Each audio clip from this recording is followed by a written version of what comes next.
Are you going through the probate process and need to open an estate account to pay the decedent's bills and creditors? If you're working with a probate lawyer, they should help you handle everything. If you're doing it yourself, all banks like Wells Fargo, Bank of America, E-Trade, Fidelity should be familiar with your needs and ready to help. But here's a simple guide.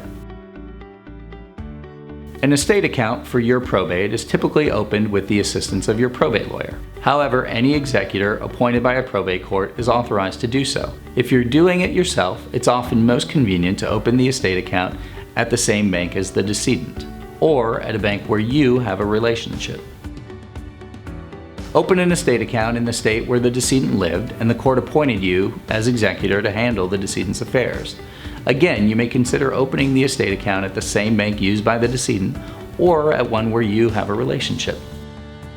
Many banks will allow you to begin the process over the phone. Simply call their estate unit. You will be asked for the following information: the decedent's legal name, their social security number, financial account numbers, the new tax identification number for the estate, or EIN, one certified copy of the death certificate. Then, the bank will provide you with a case number. This is the number you'll use on all documents you provide to the bank.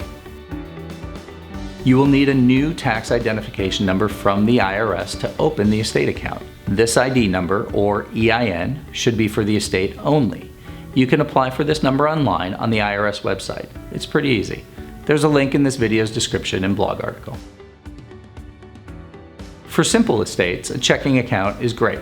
However, for complicated estates, particularly estates that hold securities investments, we typically open a combination brokerage and cash or checking account.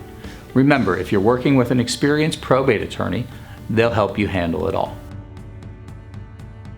Most estate accounts are similar at banks like Fidelity, Bank of America, E-Trade, Wells Fargo, etc. Find links to the estate account applications at some popular nationwide banks in this video's description or blog article. In many cases, opening a checking account may be free. Opening a brokerage account could incur some initial fees. Be sure to never commingle your personal assets with estate assets. The short answer is yes.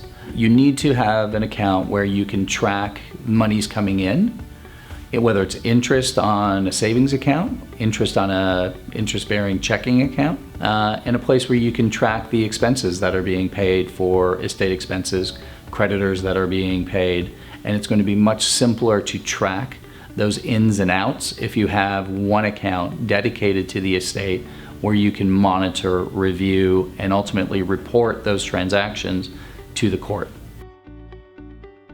Bills owed by the decedent will be paid from the estate account. Keep in mind that not all bills may need to be paid. To determine which bills should be paid and which need not be paid, it's best to speak with an experienced probate lawyer.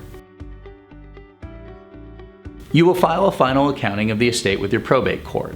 Once that final accounting is approved, you will make distributions to the heirs and beneficiaries. Then it's time to actually close the estate and the estate account. Contact your bank and they will guide you through the closing process. It often helps to work with a probate lawyer near you. However, it's more important to retain a probate lawyer who's familiar with the county probate court in the decedent's county of residence. For example, if the decedent lived in Los Angeles, you may consider retaining a probate attorney familiar with the Los Angeles Superior Court Probate Division. At RMO Lawyers, we help people like you every day, so call anytime. We're happy to offer you a free consultation. Just email us at hello@rmolawyers.com. Thanks for watching.